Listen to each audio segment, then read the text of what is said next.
Selamünaleyküm. 2 Haziran Pazar günü bu akşam da nöbetteyiz. Gündüz nöbetimiz çok güzel geçti. Şu an Amerikan Konsolosluğu önündeyiz.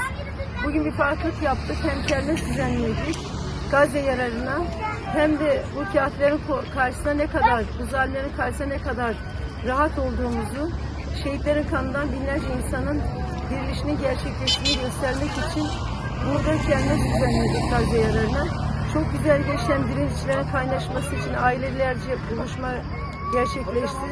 İnşallah bu direnişimiz zafer olana kadar devam edecek. Bu zalimlerin kapılarını tutmuş bulunuyoruz. Allah bütün bunlar nerelerde varsa, nerelerde yuvalanmışlarsa o yuvalarını dağıtsın. Mazlumların sesimizi ses etsin Rabbimiz.